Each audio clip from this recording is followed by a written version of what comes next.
Welcome to the Vol Bros. My name is Evan. This is my brother Rustin, and we are the Vol Bros. Just two Vol Bros who are actually bros, and we are man. What a great day to be a Tennessee Vol. 31-14 Awesome. win last night over the Clemson Tigers, and we were super excited. We got a huge show, man. Huge show. We got a lot of things we're gonna do. We're gonna talk about the Orange Bowl last night. We're gonna talk about the player of the game, in our opinion, the play of the game, in our opinion.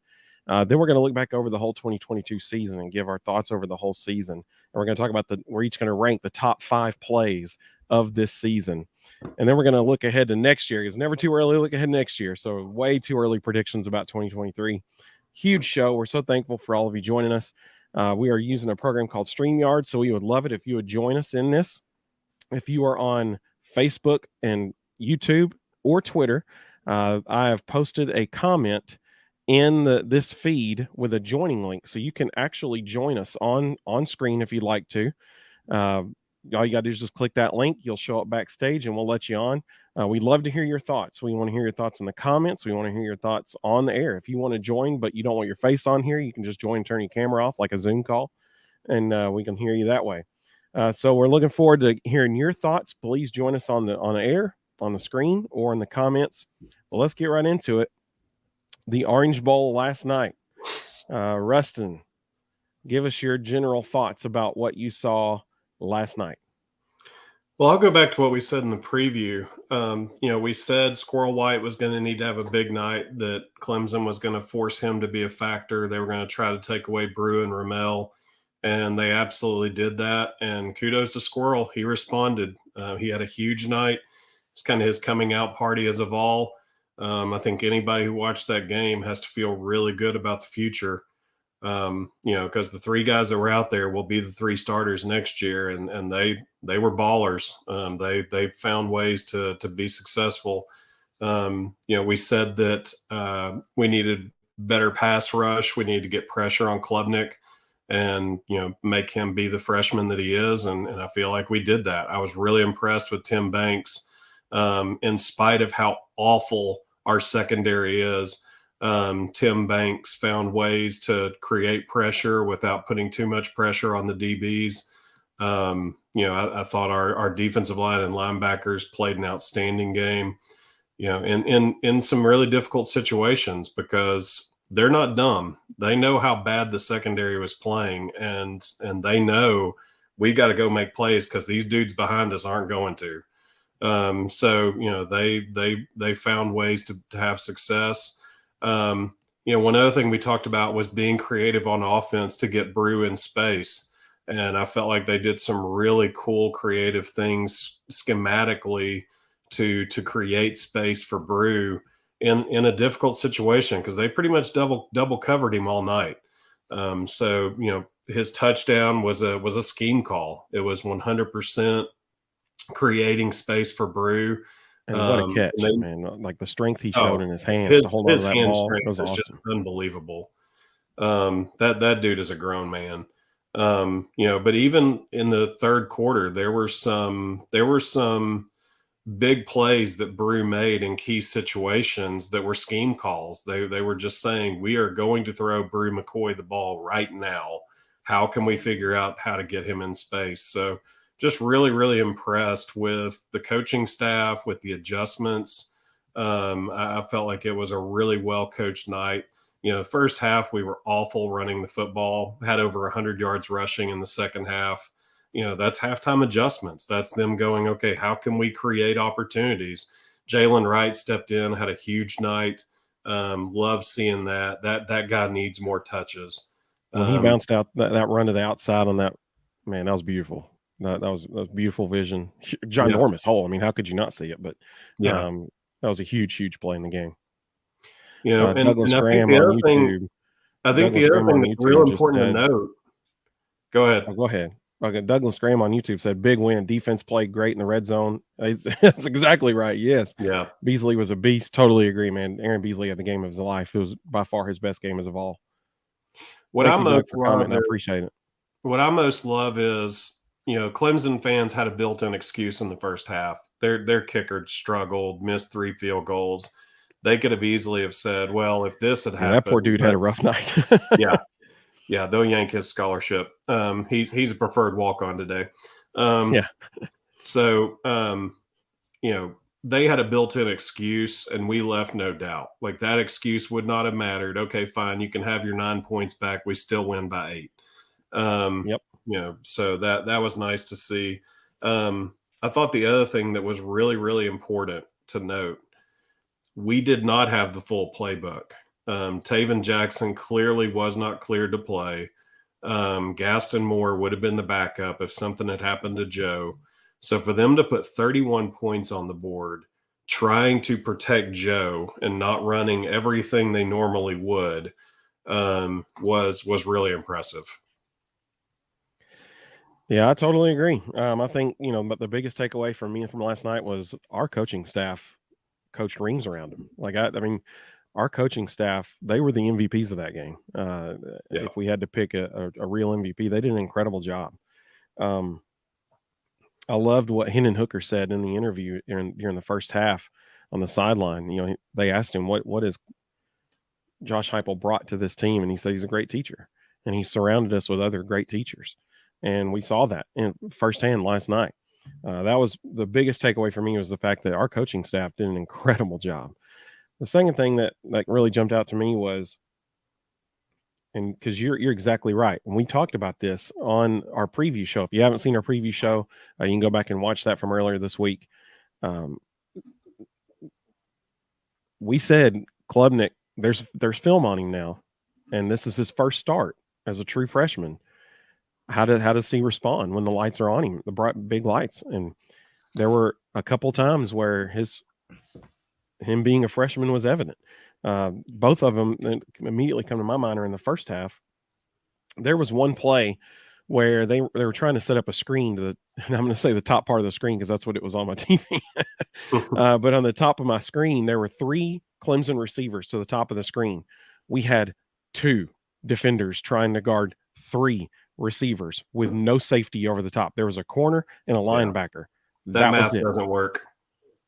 And instead of Klubnik immediately recognizing that and throwing that screen immediately, that dude probably still running if he had thrown it immediately. But he didn't recognize immediately. Instead, he looked to the other side of the field first, came back to this side, then threw the screen. Well, by that time, Aaron Beasley had enough time to get past one of the receivers and make a tackle for a loss. If he had thrown that immediately, man, they had numbers for days over there. I'm thankful he didn't notice it, but that was a freshman mistake by Klubnik. The second one was, and you got to see in real time the difference in maturity of a senior and a freshman on the last play of the first half. No timeouts. If anybody on the field is responsible for knowing we have no timeouts, it's the quarterback. And he tries to take off running. Tyler Barron holds him up, tackles him, and then knowing they're running out of time, lays on him for a minute and is slow to get up off of him just to let the clock run out. Well, and it was 4th down, so he couldn't spike the ball. There was no way they could get the field goal unit on time. So it was either throw it in the end zone, make a quick read, throw it in the end zone, and live to play another day, get a field goal, or hang on to it, and the clock's going to run out because the field goal unit can't possibly get out there fast enough. Right, and he didn't throw it away to try to get that field goal. And so, that was very clearly a freshman mistake, and you could see that too in Dabo's reaction after it. But those were the 2 biggest things that jumped out to me. Obviously, our defense was incredible. I'm going to save the other thing I'll say it right now. I'll go first on player of the game. So if we're talking about a player of the game, my player of the game was Aaron Beasley. Just like Doug Graham on YouTube just commented a second ago. I'll put his comment back up there. He said Beasley was a beast. Absolutely. Totally agree. He was the difference in the defense this game. I mean, my goodness, he was everywhere. Just the first blitz he had where you could see the center like, oh no, like as he went past him. That was awesome. And he was the difference maker on defense. He was also involved in my play of the game, which we'll get to in a minute. But who was your player of the game? Aaron Beasley. Anytime you get 12 tackles, 10 of them solo, our secondary are terrible. Other than Danico Slaughter, our secondary are terrible tacklers. So if he doesn't make 10 Yeah. solo tackles, we're banking on dudes who don't tackle well at all to get us off the field. So 10 solo tackles by a linebacker in an Orange Bowl is just unbelievable. But then when you add on top of it, he had 2 sacks and 4 tackles for loss. That's an unbelievable night. And honestly, I think what I enjoyed most about it was when you think back to South Carolina, what was missing at South Carolina was no one was leading the defense. And everybody immediately looked and said, well, it's because Jeremy Banks isn't here. And I think that was a byproduct of them having the altercation, learning late in the week that Jeremy wouldn't be there. Nobody got the opportunity in practice to assert themselves as, okay, now I'm the man. Coming into this one, they knew Banks wasn't playing. So Aaron Beasley had time in practice to go, it's all right, guys, I got this. I'm the man now. And he went out there and proved it. That dude is officially the captain of the defense for next year. They all know he's our guy. We go as he goes. Yeah, he had an incredible game. He was also involved in my play of the game. So, and let's before we say that takes nothing away from Joe Milton. Joe Milton had an incredible game. That the pass he made to Brew, that was a pro throw, man. The first touchdown of the game. When he threw the 50-yard pass to Squirrel, which Squirrel White, my goodness, true freshman, first start. He has over 100 yards receiving, and that's an incredible game. That 50-yard pass to Squirrel, it was just I don't know how he does it, man. It's just like okay, I guess I'll throw it down there. He just kind of flicks his wrist and it goes 50 yards in the air. He didn't even get his feet set. He was moving up in the pocket and recognized he needed to let it go, and he just flipped it. Yep. That's crazy. And then the pass he had to Keaton, that was a beautiful touch on that pass. And once again, it looked like he has to let up. And it's like most people will be giving it, a crow hop into it and chucking it down the field that far. He's just like, I got to throw it 45 yards in the air. I guess I better ease up on this one, and he just lets it out of his hand. It's crazy. Vol Football tweeted a pregame video of all the quarterbacks warming up, and they tweeted it because they were all dancing to Rocky Top. But if anybody gets a chance, go back and watch that video and watch how Joe is warming up. He's throwing 95-mile-per-hour missiles at some poor manager that's standing 15 yards away. That kid has to be battered and bruised today. Yes. It is, the ball is just exploding out of his hand. And the guy's like 10, 15 yards away. And he's just down there, doing everything he can not to get killed. Yeah. He, like they said on game day this morning, elite arm talent. And that was another thing, as we're talking about the Orange Bowl, how nice was it if you saw game day this morning, College Game Day on ESPN, if you saw that show this morning, they did their season recap video, kind of like the one shining moment kind of video from March Madness, but they did the season recap for football this year. And instead of you seeing Tennessee players chasing down Alabama players running into the end zone and all this kind of stuff, like we see every year for the past 10 years, it was like showcasing Tennessee doing good stuff, man. It was awesome. Ramel Keaton's diving catch was on there. They did a whole few seconds just about Hendon Hooker.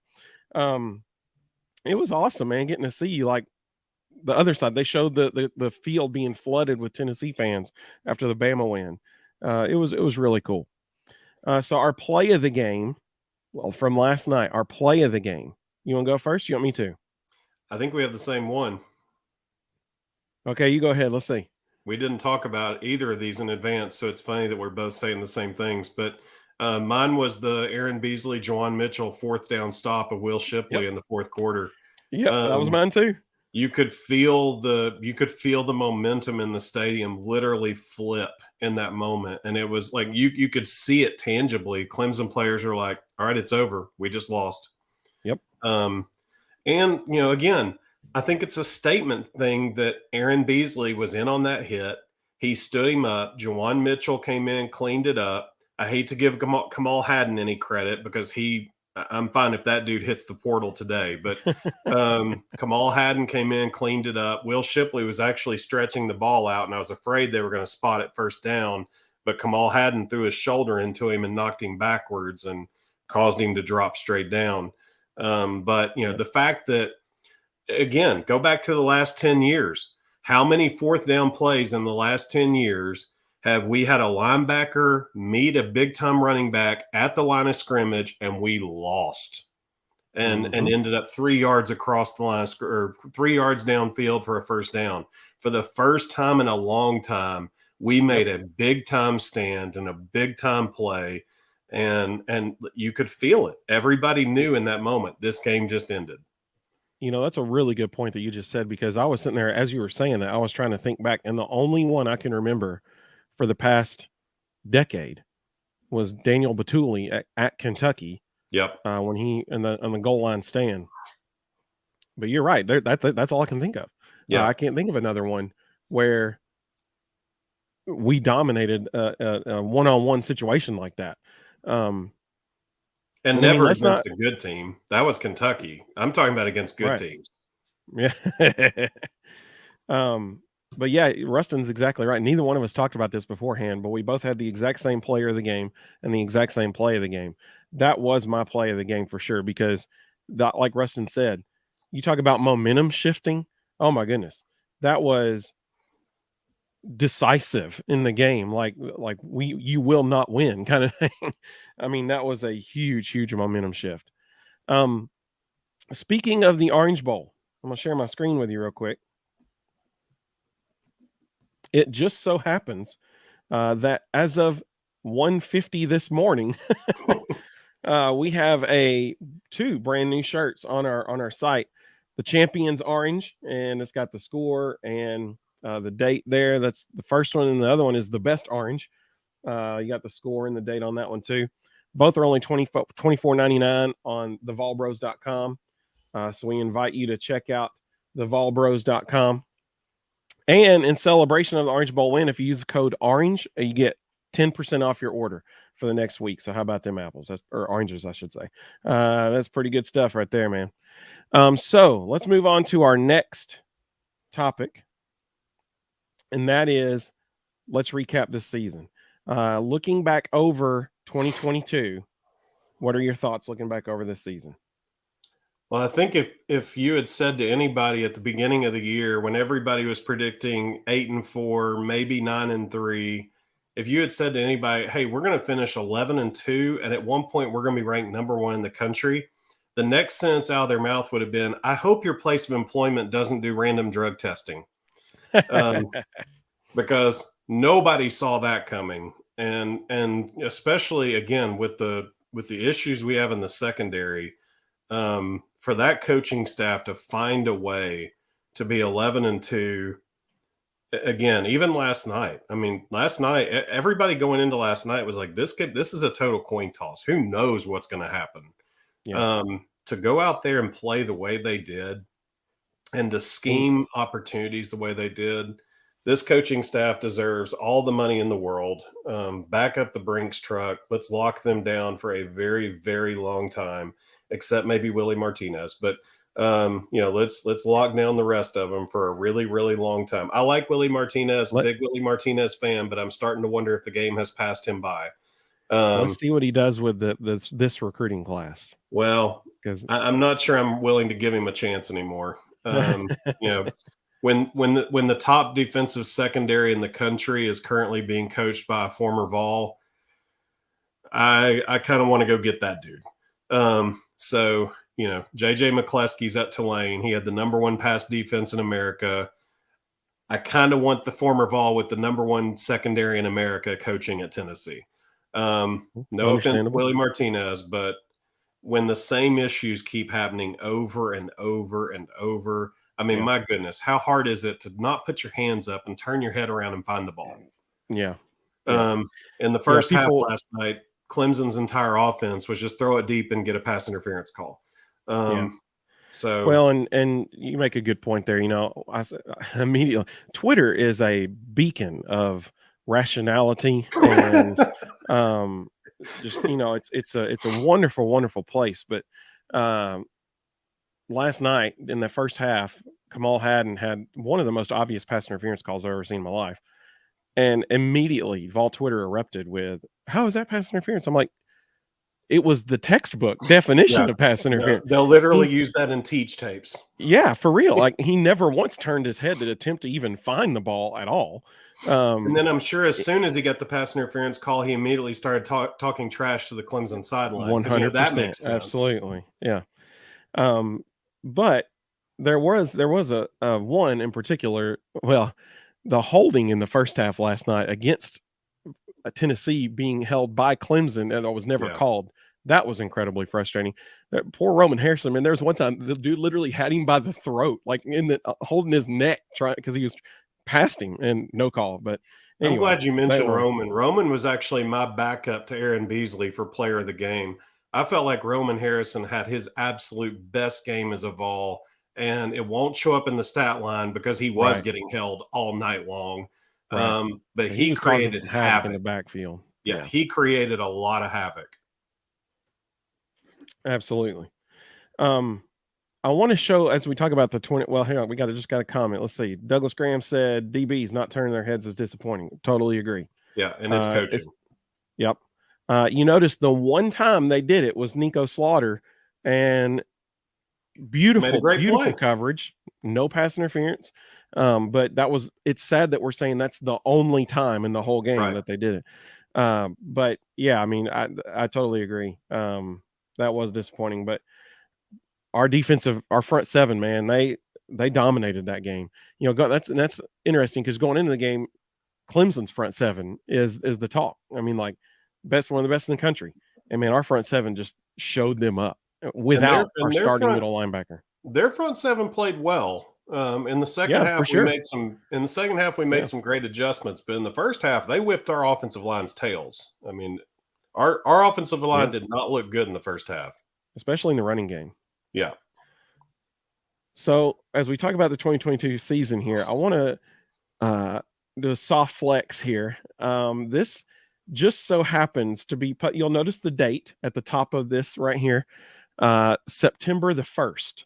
This was opening day for the University of Tennessee Volunteers this year, and I posted this on Facebook that day, giving my prediction for that night, which I was pretty close to that one, but also for the whole season. And I want you to look down here in the highlighted part. I said, but I say if, and that's a big if, the offensive and defensive lines stay healthy, Tennessee goes 10-2 and ends up in a New Year's Six bowl game. Nostra Piercemas, right there. That is like on the money, buddy. And you'll notice I said if the offensive line stays healthy. Well, last night, the 5 starting offensive linemen were the same 5 starting offensive linemen on September 1st. Thankfully, they were able to stay healthy throughout the season. And so I was pretty pumped when I looked back and looked at my season prediction, and I nailed it. That was pretty good. I missed the 2 losses. I predicted a loss to Bama and Georgia, but oh well. Still got the number right in the bowl game, right? New Year's Six bowl. So that was pretty cool. But as you know, somebody tweeted earlier, if somebody had told you in July of 2022, of this year, July, we would finish the season 11-2, have beaten LSU, Bama, Pitt, Florida, and Clemson in a New Year's Six bowl game, what would your response have been? Exactly, just like you mentioned a minute ago, man. This is undeniably a major successful season. And honestly, I totally agree with a bunch of people that I've seen on Twitter saying, because there are a lot of great opinions on Twitter too. A lot of people said this is the year that we're going to look back on years from now and say that's when we turned it around. That's when Tennessee was back. Like Hendon Hooker said in his letter, we matter now. That's Butch Jones. We matter Butch now. Jones's 3rd season, when his roster was littered with NFL talent, and in his 4th season, when he had even more NFL talent, who most of which are still in the pros and doing very well, both years they went 9-4. So for Josh Heupel to go 11-2 in year 2 with a roster that still isn't full, and a bunch of guys transferring in who are just kind of hoping that they'll reinvent their careers, it's just amazing. Totally agree. So with that being said, let's talk about our top 5 plays of the season. We're going to alternate back and forth.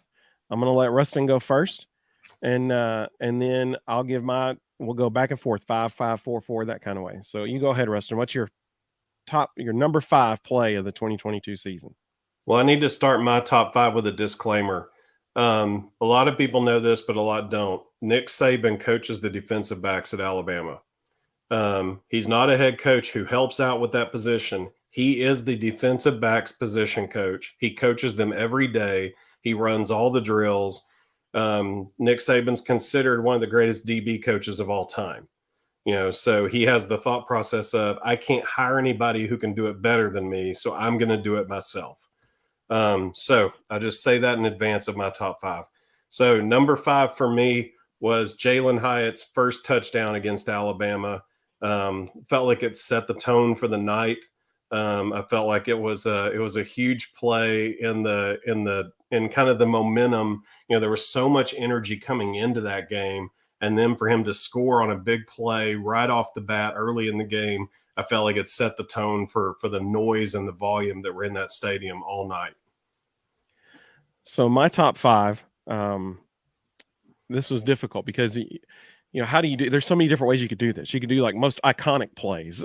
You could do most important plays, most physically impressive plays. I mean, like there's so many different ways. So I kind of did a combination of all of them. And so my number 5 was Trayvon Flowers' interception against Pitt in the first half in the back of the end zone. That was a huge play. I mean, honestly, you could look maybe back at that single play, and the course of Tennessee's season went and turned in that one play, because without that, at that point it was 17-7. If they score there, who knows if Tennessee's able to come back and catch them. That was a huge, tremendous game-changing play. So that was my number 5. What's your number 4? Number 4 is Jalen Hyatt's second touchdown against Alabama. Again, it was a momentum play. It was 14-7. All of a sudden he scores at the end of the first quarter. First quarter ends, it's 21-7. The Bama sideline's going nuts. Nick Saban's over there screaming at anybody remotely close to him. And the meme from this season of Saban going crazy was shortly thereafter. And Neyland is exploding. It was a huge moment. Yep. Yeah, after that botched punt, that was when the punt return, that was when we had the classic Saban meme on the sideline. My number 4 was Ramel Keaton's diving catch against Florida. Listen, that game was circled on everybody's map, man. It was on everybody's calendar. You got to beat Florida. You got to beat Florida this year. And that catch, oh my goodness, that showed the level of effort Tennessee was going to put in to beat Florida this year. That catch was actually featured on College Game Day this morning as one of the plays of the year. They had a whole string of just all these awesome catches throughout the year, and that was one of them. It was beautiful, thing of beauty, just a thing of beauty. What's your number 3? So we've got momentum at the end of the first quarter. It's 21-7. Bama fights back, gets back in the game. We get in the third quarter. Bama has tied it up. And my number 3, Jalen Hyatt catches his third touchdown pass to get us the lead again and really take back momentum from Alabama in the third quarter. Absolutely. My number 3 happened last night, and it was both of our plays of the game. The 4th down stop against Clemson. Oh my goodness. I mean, total momentum changing play. Clemson had been just pounding the ball, bam, bam, bam, right down our throats and then we stopped them on with their best running back trying to get that short yardage gain. We stopped them. That was awesome, man. What a game changing play. That was my number 4. What was your my number 3 play of the season? What was your number 2 play of the season? So we're in the third quarter again. Alabama has just regained the lead 35-34. And it's a slugfest. Both teams are going back and forth. And holy crap, Jalen Hyatt catches another one. Touchdown number 4, and we go back up 42-35. Absolutely. Well, my number 2 also includes Jalen Hyatt. His first touchdown catch against LSU. The one that Chad Ochocinco tweeted about after it goes, who's number 11? That play, man, beautiful pass by Hendon Hooker. Hyatt just straight up burned the defensive back for LSU. Very reminiscent of when he burned Patrick Surtain Jr. as a freshman against Bama in Neyland Stadium. But that, man, beautiful ball by Hendon Hooker. Just dropped it right in there. Hyatt makes the catch. And that kind of, I mean, the first play of the whole season was a Jalen Hyatt touchdown play, the first offensive play. But that catch, man, that Cedric was not playing. And that was like, okay, it's the Jalen Hyatt show now. And that kind of set the tone, and that carried it all the way through the Bama game, obviously. That put him on the map. It put him on Chad Ochocinco's radar, too. So that was a huge play in the course of the season. That was my number 2. What's your top play of the 2022 season? So I have an honorable mention. Honorable mention is Chase McGrath with hardly any time left on the clock. Field goal to win against Bama, 52-49. Changed the kind of a big complexion of all of Tennessee football history. But a lot of people don't remember. Chase McGrath doesn't get the opportunity to make that kick if Jalen Hyatt doesn't score touchdown number 5 with 3 minutes left in the game. With 3 minutes left in the game, Tennessee's down 49-42, and Jalen Hyatt scores his 5th touchdown of the night. And 30 years from now, every person who is a Tennessee fan will be saying, I can tell you exactly where I was when Jalen Hyatt scored 5 touchdowns against a Nick Saban coached defensive secondary against Alabama in Neyland under the lights with Checker Neyland, with the light show, with everything else. People don't understand. Scoring 5 touchdowns in any Power 5 game is just an unbelievable feat. To do it in that game and to change the complexion of all of Tennessee football history, against that team. That is an iconic night. Absolutely. Yeah, I totally agree. I almost had as my number 1 the Jalen Hyatt touchdown. Will be forever remembered as the Alabama player on his hands and knees after they the 2 Bama DBs collided, and Hyatt splits them and takes it to the house. And the iconic photo of Jalen Hyatt just running away, looking back over his shoulder at the DB that's on the ground. That I almost had that one as my number 1. But my number 1 play was Chase McGrath's winning field goal against Alabama. I mean, that will, like you said, that's going to go down as we'll see that in replays for years and years and years. Just like, the field goal against Florida in 2004. I mean, we're going to see this for years and years and years and years. So that was my number 1 play. All right. Last thing of the show. It's been a fun show. And we had a lot of people watching too. Thank you all for watching. I appreciate it. We got 3 platforms going, Facebook, YouTube, and Twitter. And so we'd love to hear your top plays of the season too. You can put those in the comments. If you want to join our show, you can click on that link in the comments and you can join us on air if you want to. But the last thing we're going to do is we're going to look at the 2023 season. And so I've got the schedule right here for us.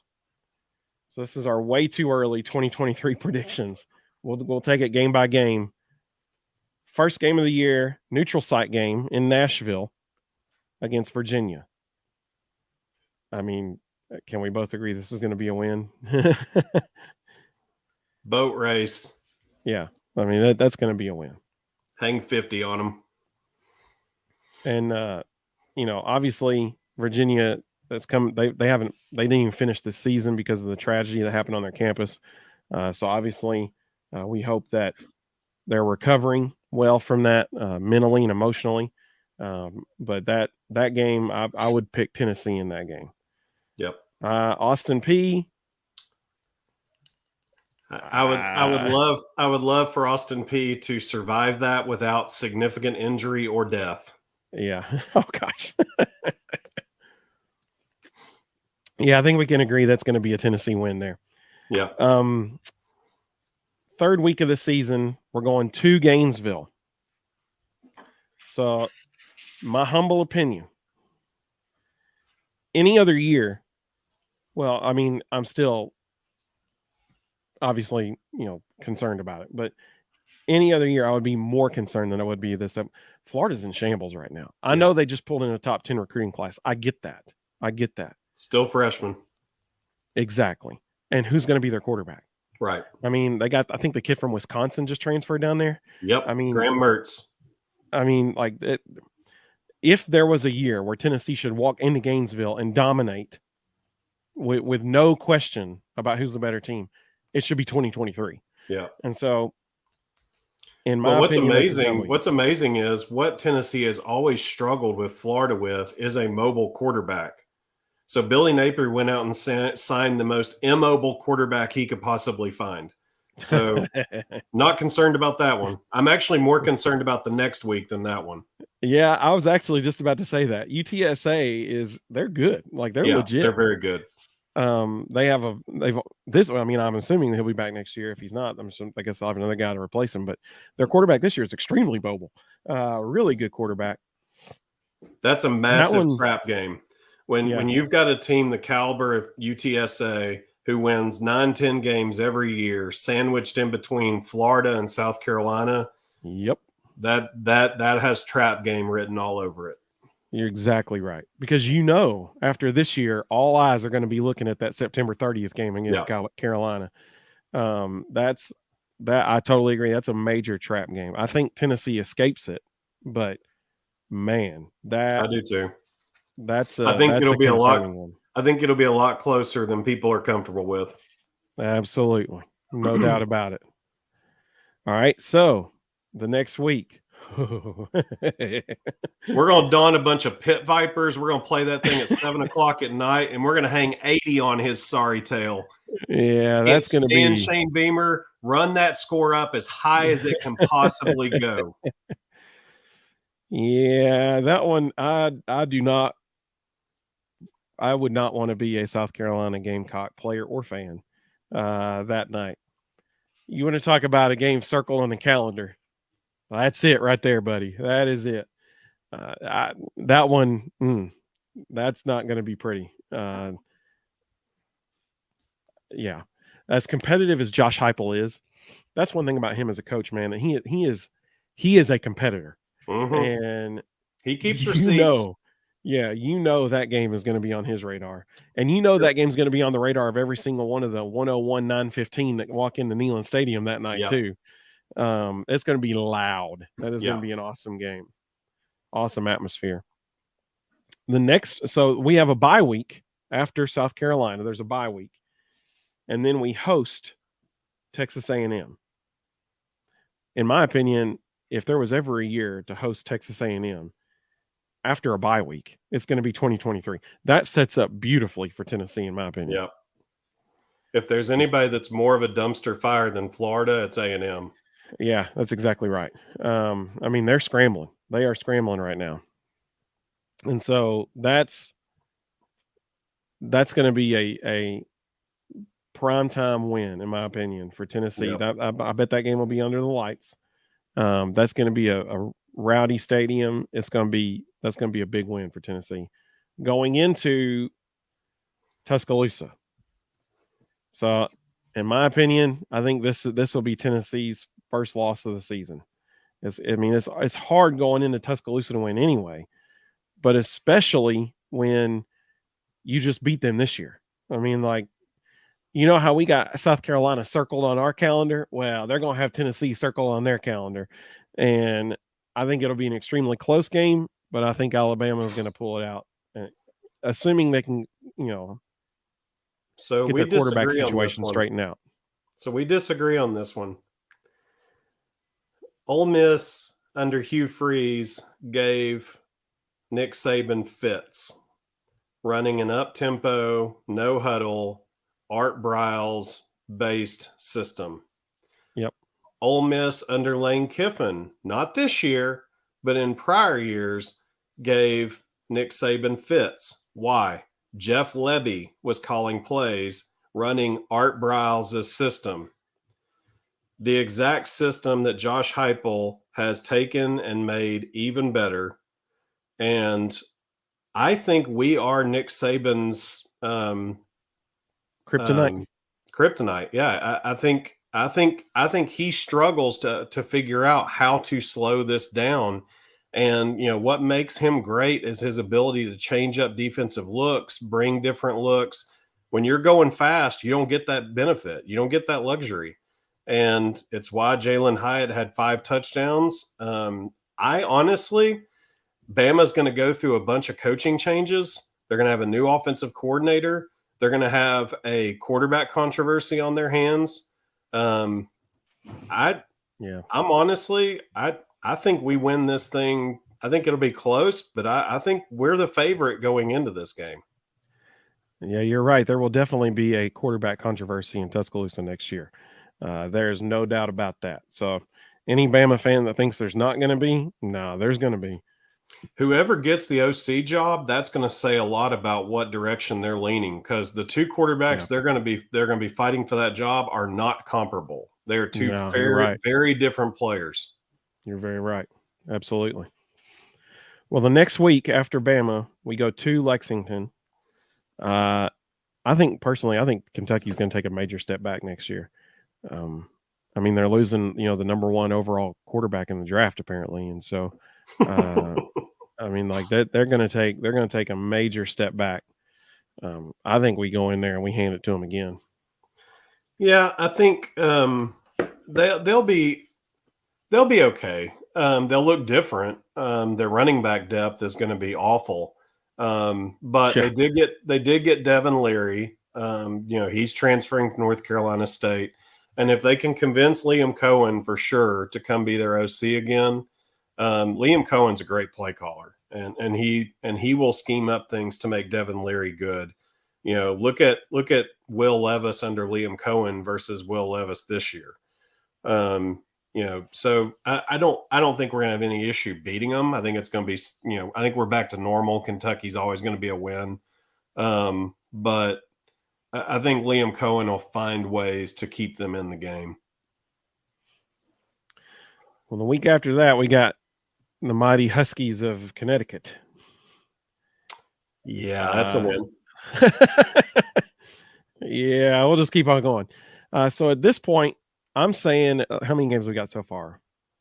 1, 2, 3, 4, 5, 6, 7, 8, 9. So at this point, I'm saying we're 8-1. You're saying we're 9-0. If they're 9-0 at this point, they're at least at the worst number 2 in the country behind Georgia. Yep. Because I'm assuming at this point Georgia would be number 1 in the country, but who knows? I mean, crazy stuff happens. So then we go to Missouri. It'll be cold because it's going to be November in Columbia, Missouri. It'll be freezing cold. What do you think happens there? Josh Heupel very much knows Missouri. He knows how to call against them. He has their number. He has always had their number. I don't think it matters if we play this thing in South Dakota. We're 40 points better. So one of the plays that was almost in my top 5 plays of the season for this year was against Missouri this year. There was a 4th down play, and it was still a close game. It was only a 1-score game at the time, and we were on the Missouri 45-yard line, and Hendon Hooker hit Jalen Hyatt on a quick slant, and the throw was a little bit high, and Hyatt made an incredible catch and caught the ball, and they extended that drive. We ended up scoring. That was a huge, that was a huge momentum shifting play in that game. Yeah. That was almost in my top 5 for this year. I think this one's going to be close. I think that, close is a relative term. I think we'll probably win by 14 or 17 points, but closer than it has been with Missouri. I'll put it that way. Definitely not a 56-point blowout or something like it was this year, but I think that, the cold might get to them a little bit. They're not Elsa. The cold might bother them anyway. But I think it'll be closer than this year. I'll put it that way. But I do think they win, which sets up. Look at this. Talk about an incredible last 2 games of the season. Obviously, this year we played our last 2 games of the season away from home. Next year we get to host our last 2 games of the season, one of which is the Georgia Bulldogs the week after Missouri. So what do you think happens with Georgia? It'll be all eyes. It'll be number 1 versus number 2. Both will be undefeated. It'll be the CBS 3:30 game or whoever has it next year. ABC next year. Yeah, ABC 3:30 game. It's going to be hard to get used to saying that. Yeah, it is. So I'm a big Todd Monken fan. I think he's a fantastic play caller. I think he does a really good job getting his playmakers the ball. Georgia's going to have a lot of turnover to sort through. Yes, they are. They're going Of to course, they did have this year too. they're going to have a quarterback controversy early in the year. By this game, it'll be sorted out. Their starter will be identified. So They hope. I think it's kind of like with Alabama. Until we beat them, I have a hard time picking against them. So I had us finishing 11-1 next year. I think this is our sole loss. Honestly, at this point in the season, I hate that it's this late because we could have a Ohio State Michigan scenario on our hands from this year. That's a great point. I thought about that. That's a great point. So I hope it's really, really close so that the committee doesn't botch this and take us out of the top 4.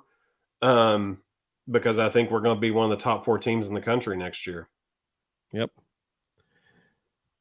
So I too have us going 11-1 next year because we're beating them Bulldogs, baby. That's my big one for next year. Just like South Carolina circled on the, we get them. So you all heard it here first. Evan is an Alabama fan.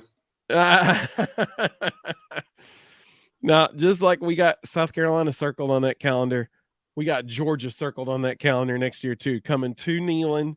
Oh my goodness, can you imagine the scene that game will be? Woo, that's going to be a good one, and we're going to beat them. Like that's my upset special for next year.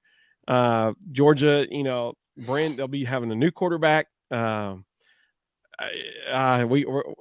don't know, there's something about it, like you look at games and you just get this feeling like that's going to be different. Well, that's going to be different. We're taking that one. I'm calling my shot now. Hey, I nailed it this year. I said we'd be 10-2 and in a New Year's Six bowl. I nailed it. So that's my shot for next year. We're 11-1 and we're beating Georgia at home. That's my shot. I'm pumped about that one. Obviously, we both said we're going 11-1, so we both have wins over Vandy. But my goodness, talk about a trap game. If they beat Georgia and they're sitting at 10-1 or 11-0 at that point, depending on if they win or lose against Bama, that could be a major trap game because at that point they are going to Atlanta for the SEC championship if they win that game. There would be no doubt. I don't think it matters. Vanderbilt's top 2 playmakers on offense and their leading tackler are all in the portal. Actually, the leading tackler has already gone to Auburn. I'm not concerned about Vandy at all next year. I think Vandy's actually going to drop significantly. And I think they're working on becoming the best team in the country at SEC Media Days this year. Yeah, I hope they don't do random drug testing at Vanderbilt either. Yeah. He's delusional. When your starting running back, who was your primary threat, is no longer on campus and you have nobody behind him, and your top receiver is no longer on campus and you have nobody behind him, and your absolute best player on defense is now at Auburn, no. There's nobody on that depth chart that's going to replace that. Yeah, I agree with that. I think Tennessee's going to win that one too, but I think that one might end up being a little bit closer. But you got to understand there's also going to be a whole lot of emotions going on that night. Senior night. That's going to be senior night for a bunch of important people.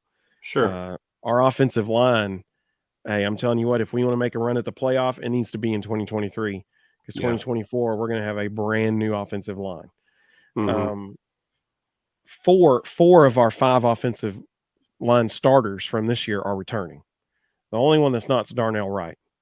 And they've, gone to the portal and got the kid from Texas who's going to probably fill in that spot. So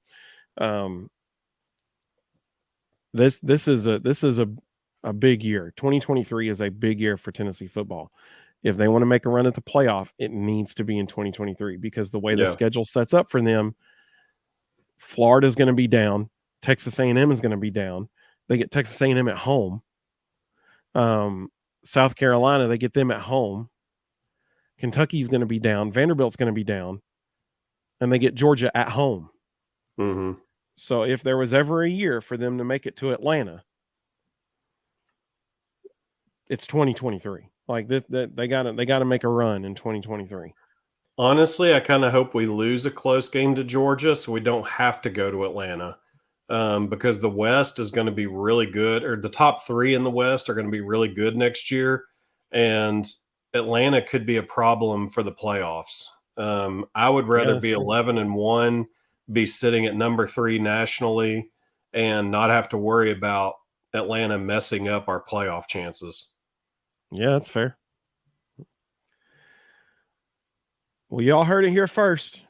Tennessee goes 11-1 in 2023. Both of us are predicting that 11-1. It's going to be a fun year ahead of us. I mean, Squirrel White had his coming out party last night. It'll be a fun year ahead of us. We thank you all so much for joining us today. We hope that you continue following along with us. We got basketball season, in full swing now. We got both the basket Vols and the Lady Vols starting off their year with SEC wins. That's huge. Baseball practice starts next week. Yep, we got baseball practice starting. So, I mean, it's a fun time to be a Vol. That's for sure. Got my Mike Honcho shirt on right now. So we hope you all stick with us. Keep tune in. Hey, text a buddy, man. We would so appreciate it if you tell people about the Vol Bros. You can find us at the Vol Bros on Facebook, Instagram, Twitter, YouTube. Share our podcast with folks. We love it if you subscribe to our channel. We would really appreciate that. Click that notification bell so you'll always know when we're about to go live. We're gonna keep having fun doing this. We love it. We also wish all of you a happy and healthy 2023. We hope everybody has a safe evening tonight. We look forward to the next time. We hadn't discussed yet when we'll be going live again, but it'll be sometime within the next week. So keep tuning in at the Vol Bros on Twitter and Instagram and Facebook, and we'll let you know when we're going live again. Rustin, any last thoughts about 2022 as we head into 2023?